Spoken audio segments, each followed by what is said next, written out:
안녕하세요. 배우며 산다를 모토로 살면서 제가 미디어를 통해 얻고 느낀 바를 공유하고 있는 임세연 저널리스트입니다.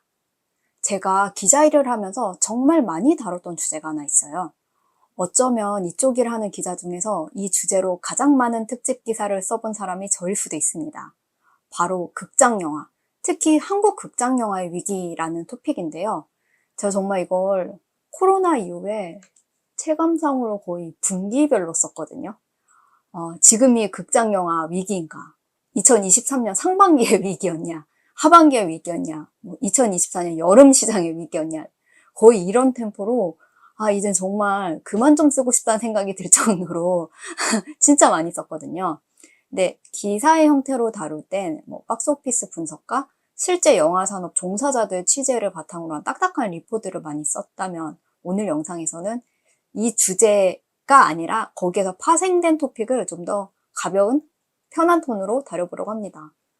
지금이야 성수기와 비성수기의 경계가 흐려지고 있다는 게 중론이지만 그럼에도 불구하고 여름 시장, 1년 중 가장 많은 관객 수가 든다는 크리스마스 끼인 12월 중하순 시장에 어떤 영화를 개봉시키느냐 하는 문제는 되게 중요한 화두거든요. 마침 지금이 여름 시장이고 공개된 영화들도 있고 성적표도 조금씩 나오고 있습니다. 극장 영화가 위기라고 하는데 그래도 잘 되는 영화는 또 잘 되잖아요. 이를테면 작년에 파묘는 1000만을 넘었잖아요. 범죄도시 시리즈도 3연속 1000만을 넘었죠.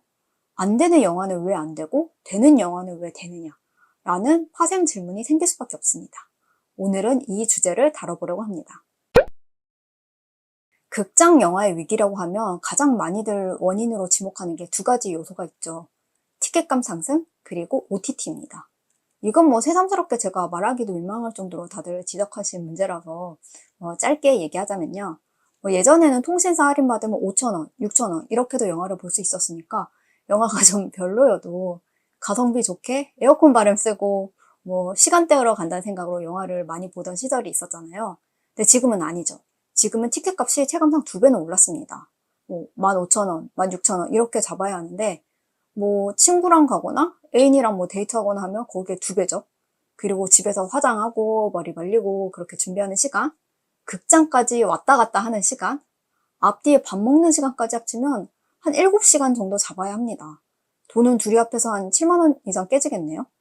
근데 그냥 집에서 OTT로 매달 구독료만 내면 무제한으로 훨씬 편하게 시간 많이 투자 안 하고도 영화를 볼 수 있잖아요. 심지어 2달 전에 극장 개봉한 영화가 넷플릭스에 풀리기도 합니다. 이건 홀드백 기간을 파격적으로 줄인 딜을 성사시켰기 때문에 가능한 거긴 한데요. 상황이 이렇다 보니 사람들이 영화를 좀 더 엄격하게 본다고들 하는 그런 이야기가 있죠. 예전에는 영화가 좀 별로여도 어차피 싸게 보는 거니까 하고 좀 관대하게 봤다면 지금은 개연성이 어쩌고 저쩌고 연출이 어쩌고 저쩌고 CG가 어쩌네 배우들 연기가 별로네 하고 훨씬 더 잣대가 엄격하게 됐다는 거죠. 저는 여기에 대해서는 일부만 동의하는 쪽이긴 합니다. 왜냐면요, 만약에 작품성 완성도가 문제라면 관객 수가 완성도대로 나와야 하거든요. 근데 나름 흥행이 꽤 잘 된 영화 중에 완성도가 아쉬운 영화들이 있어요.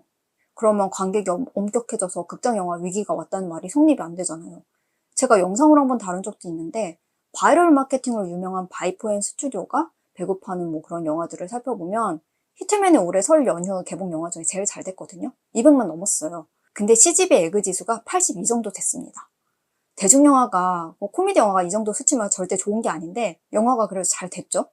소방관은 주연배우 음주운전부터 시작해가지고 비상경 겹치고 정말 악재는 다 겹쳤는데 380만이 들었어요. 이 영화가 이 모든 악조건을 모두 뚫고 흥행할 정도로 완성도가 너무 좋았느냐?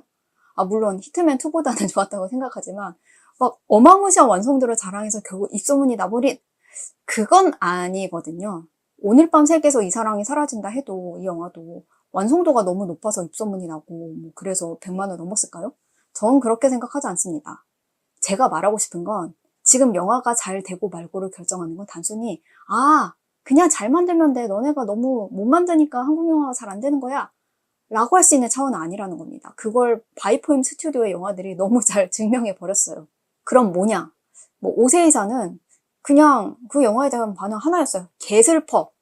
이거 보면 탈수 증상이 올 정도로 울게 된대. 막 틱톡에 오세이사 보고 눈물 흘리는 자기 친구 찍은 영상 이런 거 엄청 올라오고, 뭐 정말 얼마나 슬픈지 확인해 보자. 나도 울게 될지 궁금하다. 뭐 그런 마음으로 특히 젊은 친구들이 많이 보러 갔습니다. 히트맨2도 간단했어요. 웃겨. 개봉 직전에 뭐 인스타 같은 데서 제일 많이 본 게 히트맨 1의 클립들이었거든요. 야, 이거 정말 웃기지 않냐? 근데 곧 2가 개봉한대. 뭐 다 이런 식이었어요, 게시물이. 물론 저는 이제 서울의 봄이나 파묘를 좋아했고 잘 만들었다고 생각을 하지만 이 영화들이 초반부터 화제성 몰이를 한 거는 뭐 잘 만들었다 뭐 이런 게 아니라 그냥 훅 걸려드는 포인트들이 있었기 때문이라고 생각해요. 이를테면 서울의 봄 황정민 전두환을 삼켰다. 우리 오빠 몸에서 빨리 빠져나와 이 아키야. 파묘에 뭐 김고은이 컨버스 신고 구출한다. 뭐 이제 MZ 무당이다. 이런 키워드들이 엄청 화제였거든요. 그러니까 이렇게 뭔가 짧고 강렬하게 이 영화에 대한 무언가를 설명해 주는 게 퍼져야 한다는 거예요. 최근에 잘 된 영화나 드라마들 보면 다 이게 있어요. 관객이 엄격해진 건 맞는데 그래서 완성도가 보장된 영화만 보러 간다 라기보다는 짧은 시간 내에 사람들 관심을 끌어모을 수 있는 어떤 후킹 포인트가 있어야 된다는 겁니다. 요즘은 볼 게 너무 많잖아요. OTT도 볼 게 많고 요즘 프로야구 열풍인데 프로야구는 주 6회로 떡밥이 3시간씩 떨어지지 않습니까? 정말 도파민과 빡침이 쉴 새 없이 쏟아지죠. 그리고 극장에서 영화를 보면 뭐 사실 소음도 신경 써야 하고 막 자유롭게 움직이지 못하는 게 불편하다고 하는 사람들이 있는데 야구 직관하면 소리도 마음껏 지르고 응원가도 부르고 치맥도 편하게 할 수 있고 시간당 비용 면에서 가성비도 더 좋습니다.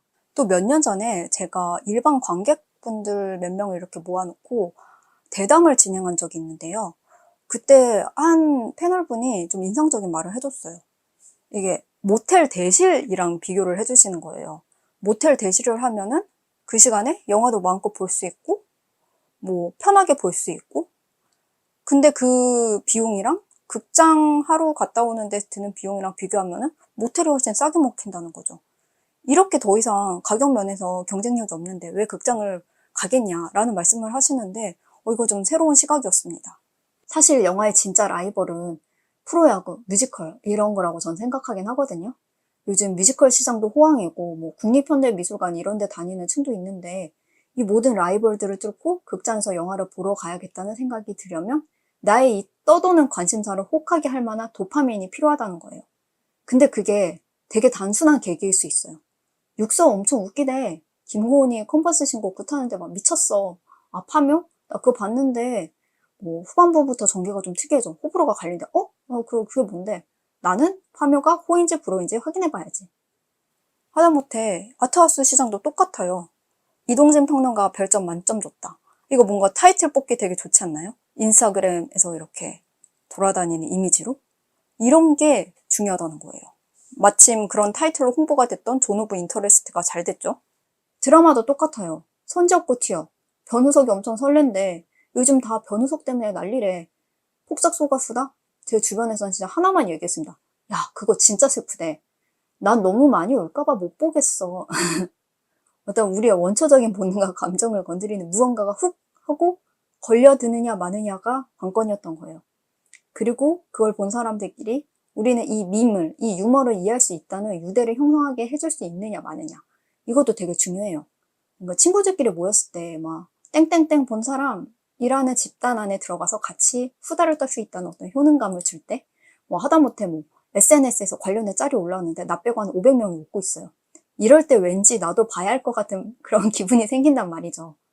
저는 이렇게 만들어지는 기세가 어느 때보다 최근 몇 년 사이에 더 중요하다는 생각이 들거든요. 근데 이게 또 단순히 온라인 커뮤니티에서의 화제성이랑 같이 간다는 얘기는 또 아닙니다. 저는 옛날부터 늘 그 온라인 커뮤니티의 대세를 경계했었거든요.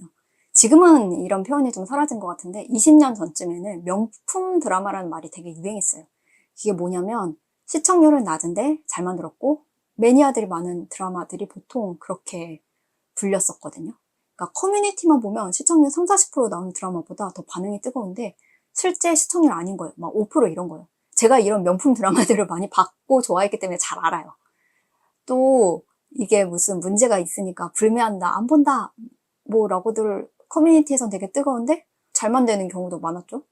이게 꼭 드라마가 아니더라도 우리는 우리의 그동안 쌓인 데이터베이스를 통해 이런 사례들을 정말 많이 봤습니다.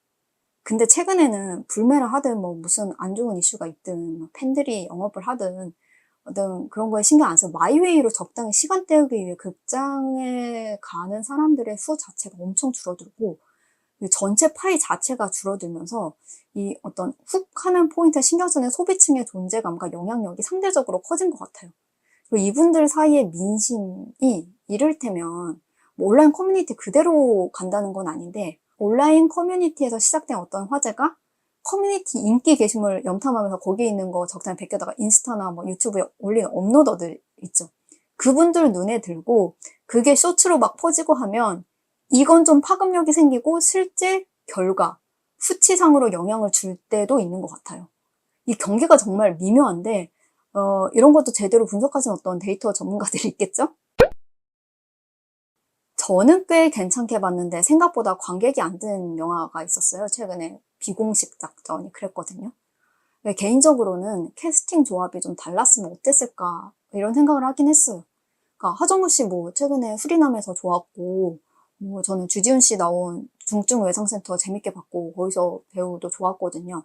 근데 이 둘이 같이 나오니까 안 그래도 한국 관객들 사이에서 아 요즘 맨날 나오는 배우들만 나오고 조합도 식상하고 뭐 어쩌고 저쩌고 하는 그런 부정적인 반응이 확 퍼져 있는 상황에서 배우의 이름값에 비해 기대치를 올리는 조합은 아니었던 것 같아요.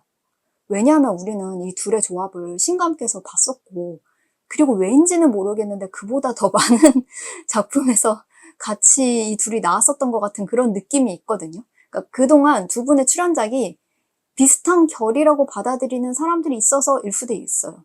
그리고 이 영화는 뭔가 쇼츠에서 화제가 되고 이슈를 키워줄 만한 포인트도 없었던 것 같습니다. 뭐 이전에 뭐 비슷한 영화들이 나왔었던 것 같다라는 생각을 사람들이 했었던 것 같기도 하고요. 지난주에 언론 배급 시사회로 제가 좀비 딸을 먼저 봤는데요. 제가 지난주에 진짜 바쁜 일이 있어서 보자마자 시사회 리뷰 같은 거 못 찍고 지나갔는데 그냥 오늘 이 영상에서 짧게 다루도록 하겠습니다.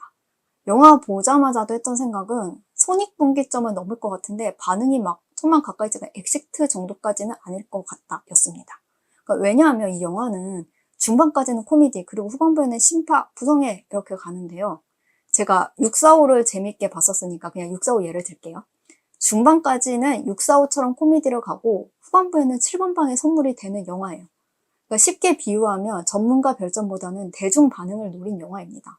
근데 645보다는 코미디가 약하고 7번 방의 선물이나 뭐 신과 함께처럼 자존심 상하는데 눈물이 난다 할 정도로 슬프진 않았어요. 개인적으로는. 저도 그랬고 왠지 다른 관객도 그럴 것 같다는 느낌을 받았습니다. 근데 여기서 하나 짚고 넘어가고 싶은 게 있어요. 좀비 딸의 개봉 시기가 영화계의 변화를 보여주는 것 같다는 겁니다. 좀비 딸이 7월 말 각 배급사가 가장 힘줘서 선정한다는 대목에 개봉을 했어요.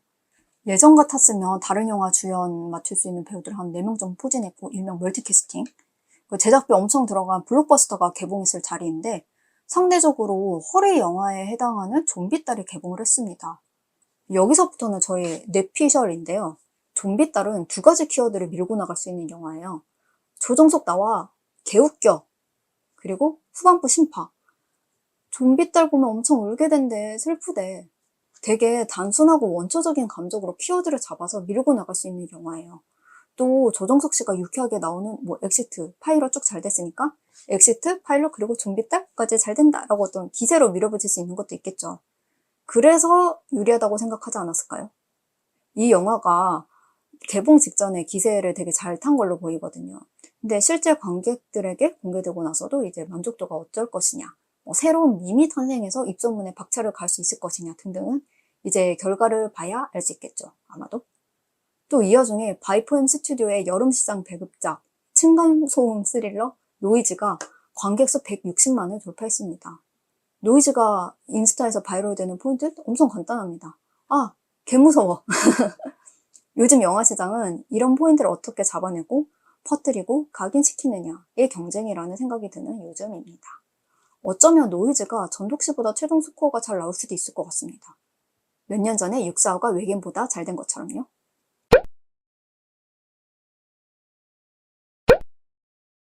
오늘 영상은 여기까지고요. 제가 지난주에 너무 정신없는 일이 있어서 영상을 못 올렸는데요. 주 1회 업로드는 가급적 지키도록 노력하겠습니다. 그럼 다음 이 시간에 또 다른 주제 갖고 영상 만들어 보도록 하겠습니다. 안녕히 계세요.